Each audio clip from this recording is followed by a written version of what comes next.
күйеуді ұстау, күйеуді бүйтіп ұстаудың трендтегі сексиологиядан хабары жоқ деп. Мында кез келген қыз өзінің әкесімен жыныстық қатынаста болу керек деген. Өздері күйеуге жармағандар. Біздің халық, өзі қазақ халық, өте сенгіш халықпыз. Баршаңызға сәлем. Арнаға қош келдіңіздер. Видеоны көрмей тұрып лайк басып, тіркелу батырмасын баса кетіңіз. Әйел болғым келмейді, баланың әкесі өскенін қаламаймын, өзінің ортасында өскенін қалаймын деп, әйелдер қазір ізденісінде түрлі курстарды сатып алуға дайын. Ана жерде анау бар десе соған барады. Ізденет үнемі әйел. Осындай сәтте қазір жаңа сіз айттыңыз, орамал таққан қыздар. Солардан сексологтар көп шығып жатыр. Отбасын сақтау үшін мынадай дүниелерді үйренген. Олардың қаншалықты пайдасы тиіп жатыр? Біздің орамал таққан әжеміз ешқайсы сексологқа бармаған. Ешқайсысы сексуальный курс өтпеген, күйеуді ұстау, күйеуді бүйтіп ұстаудың курстарына ешқайсы өтпеген. Біздің аналарымыз өтпеген, мен жақсы білемін. Әкелерімізбен жақсы бақытты өмір сүріп жатыр. Бұл жердегі мәселе түсінік бар шығар, жаңағы орамал таққан қыздар кішкене заманауи трендтегі сексиологиядан хабары жоқ деп. Мен сізге айтайын, бәрінен хабары бар. Қазір сіз айтқан дұрыс сөз, іздеп жүріп оқиды бәрі. Нені қысу керек, нені тарту керек, кімге қалай сөйлеу керек, не бәрін жақсы біледі қазір. Өзі біздің табиғатымызда бар екен. Қозы туылғанда, енді мысалы мысық марғау туылғанда, анасының емшегін мұрнына тыққан хайуан жоқ өзі. Бәрі инстинкті дәрежесіне аузына салады. Көп психологтардың қателігі де осында қазіргі. Кішкентай балаларға сексологиядан хабар беру керек деген жалпы бір батыстық түсінік бар. Батыстың психологиясының көп жері бізге келмейді. Қазақ дәстүріне, жалпы мұсылманға келмейді. Дейл Карнеги, тағы да бірнеше психологтардың, Фрейдтің айтуында, пайымында, кез келген қыз өзінің әкесімен жыныстық қатынаста болу керек деген теорияны алып келген кісілер олар. Біздің қазаққа осы сияма табиғатымызға. Қай айуан әке өзінің қызына жақындық жасайды. Бірақ соны солар айтқан.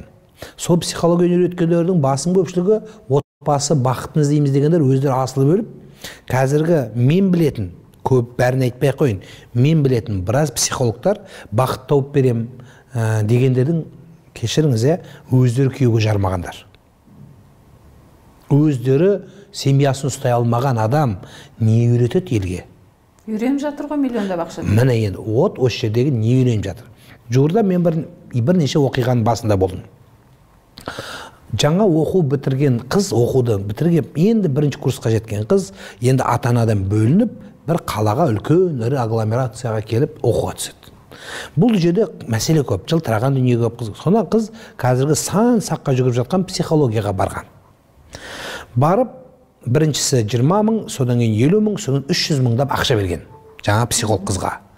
Енді ата-анасы біліп қойып, қыз оқуға барма, қызды кәдімгі жаңағы сіз айтқан сексологияға үйреткен.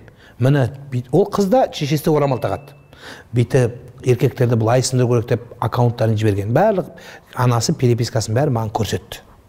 Мына енді сол психолог орамал таққан психолог. Не үйретіп жатыр? Қалай болды біздің қызымыз? Бұл осы жерде пайдаланып, орамал тақтекті деген сөз, ол исламның көрсеткіші емес. Оның сақал қойып алды деген сөз, Құдайға жаққандықты көрсететін нәрсе емес. Осы сөзімді қиып алып кейін осы жерін пайдаланып кететіндерден болатын шығар.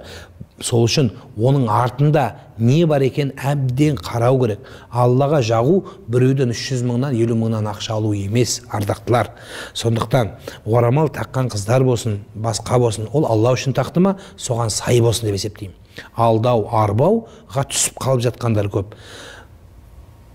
Хасан Басри әулие айтады, біреу дейді, Алла, Алла, Алла деп аяғы жерден көтеріліп ұшса дейді, сіз оған сенбеңіз дейді, 100%. Оны шайтан да көтеріп тұру мүмкін дейді. Мәселе осыда. Егер сізге түрлі арабша хадистер менен неше түрлі технологиялар үйретіп жатса, мейлі Құранды алға қойып тұрып, сонда ол сізді алдап отыруы да әбден мүмкін. Соған алданып қалмаңыздар. Біздің халық, өзі қазақ халық, өте сенгіш халықпыз. Бір жетекке жүретін халықпыз. Білмеймін, алдаса алдағанды жақсы көріп, алданғанын жақсы көретін елміз. Анау қажылыққа барып алданғандар да бар, дінге келіп те алданғандар бар, содан діннен азарда безер болғандар бар. Енді түбін битіп шығып көрсең, жай қарапайым сауатсыздық. Немесе үнемдеп бір нәрсеге жалғайым деген басым көпшілігін жақсы ниет шығар, бірақ түбі соны біле тұра соған ұрынатындары бар. Сол үшін көзді ашып, заманауи болып, кішкене дұрыс пайым болу керек деп есептеймін. Видео ұнаған болса лайк басып, арнаға тіркеліп, пікір қалдырып кетіңіз құрметті көрермен.